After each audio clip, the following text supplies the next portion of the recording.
Last Friday, my wife Jessica and I were privileged to accept the invitation of Hannibal-LaGrange University's trustee board to serve as the 18th president of this great university. We are humbled to be asked to serve the university in this way. The challenges HLGU has undergone over the last 9 months have been both real and substantial. HLGU is alive because of the tireless work of our transitional president, Dr. Rodney Harrison, our board of trustees, its dedicated faculty, staff, and administration, and the sacrificial gifts of hundreds of individuals, local businesses, and foundations and churches who each love this school. Thank you. Jessica and I are humbled to be entrusted with the opportunity to steward this great university. 2 weeks ago, Hannibal-LaGrange University began the process of refining its mission, vision, and values through a strategic planning process. This process started in a meeting with over 30 local community, business, and church leaders. From business and banking to the classrooms of our schools, to the doctors and nurses in our hospitals, to the pastors in our churches, to the computer programmers and data scientists shaping the world of tomorrow, we heard story after story of how Hannibal-LaGrange graduates transform Hannibal, the tri-state region, and beyond. Yet we also heard loud and clear how HLGU needs to be more visible and communicate better within our community. As a result, in the days ahead, the school will be announcing a new, refined, clearer, much shorter mission statement and core values. While HLGU's commitment to its worldview remains unchanged, we recognize that we need to do a better job communicating and amplifying the transformational impact for good we have on this community. Hannibal-LaGrange also now has a balanced and scalable budget. Despite enrollment challenges created by both the pandemic and the university's own declaration of exigency in the spring, we are positioned to continue not only for 1 or 2 semesters, but for decades to come. In recent days, we have welcomed new faculty to campus, including experienced art educator and accomplished local artist Tammy Emberson, who is now leading our art department, and Kevin Lowe, a former Army nurse and VA nurse administrator, to our nursing department. We're also excited to welcome back to campus Cody Smith, the director of the Quincy United Club soccer program, as our new women's head soccer coach.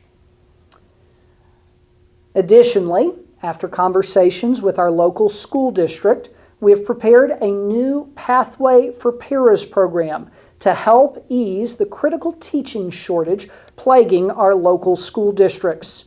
Through this program, those working in the school systems as paras or in the classrooms who do not have a teaching certificate or teaching degree can earn a college or master's degree and their teaching certificate as well.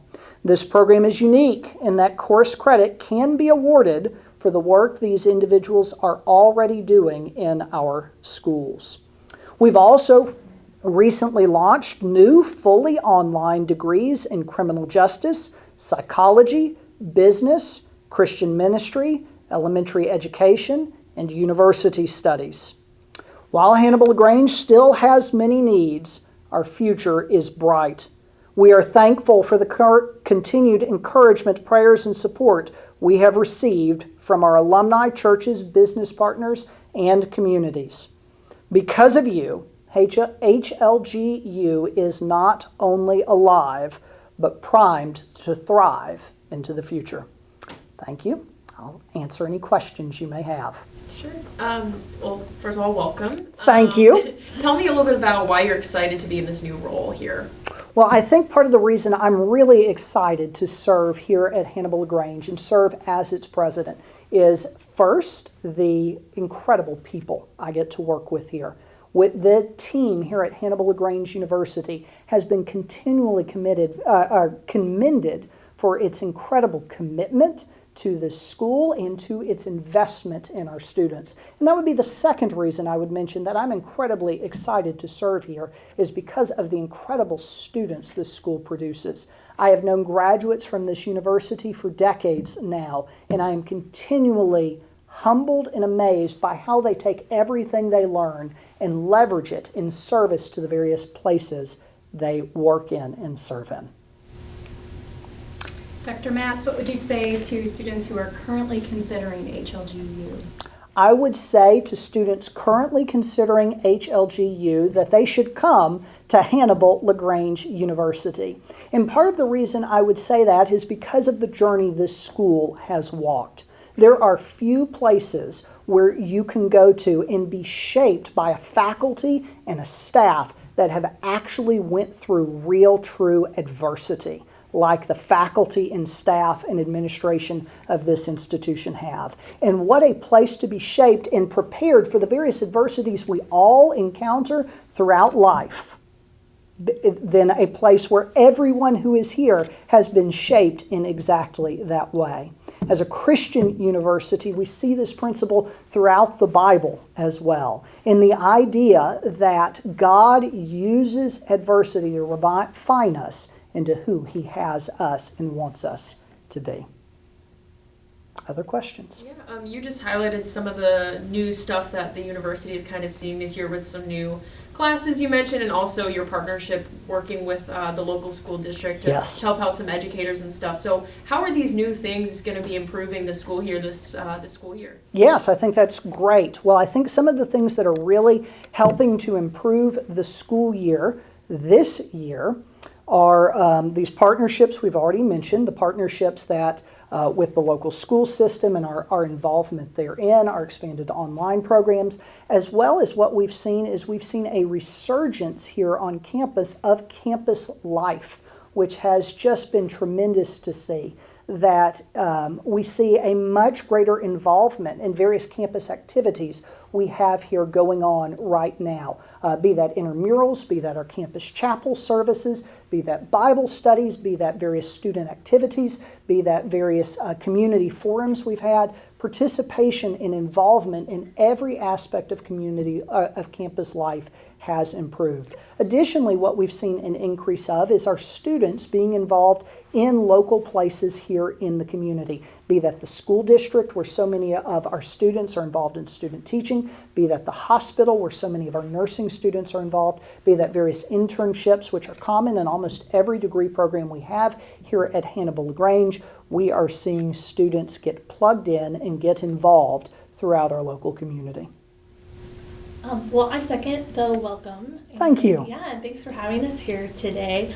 For the para program, Yes, ma'am. when will that begin? That starts this January, and students can actually we'll have an early term over December that we'll have the very first class, but students can come in anytime. It starts every 8 weeks.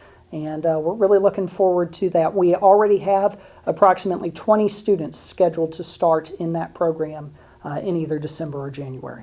Is there a way for people to get more information on that? Yes, we have some information on our website about that, Pathways to Paris. I know Mr. Yingling can get the exact link there if that would be helpful. Sure. Yes. My last question for you. I know Hannibal-LaGrange has been through a lot over the last 9 months. How are you going to work to keep that momentum going and make sure that Hannibal-LaGrange is in a good spot moving forward? That's a great question. And so part of what we're going to do there, as we've already shared, is we're going to seek to communicate with our community better. Part of that is going to be having more listening sessions, more times to visit. I know as I shared at the beginning here, we had over 30 community leaders here on campus very recently, and we'll be having follow-up meetings with them in the weeks ahead as we walk through the more in-depth sessions of our strategic planning process. We invited both Corey Mahaffey, the head of the Economic Development Council, and Mackenzie, Disselhorst, thank you. Mackenzie Disselhorst from the Chamber of Commerce here into those sessions in the long term. And they both spoke very directly into what our mission statement and how we refine that. And then in the months ahead, we're going to be working out how we develop that into our community. And so I think picking up on the momentum that is here, we'll be reaching out to our community more directly and more regularly with that. Thank you.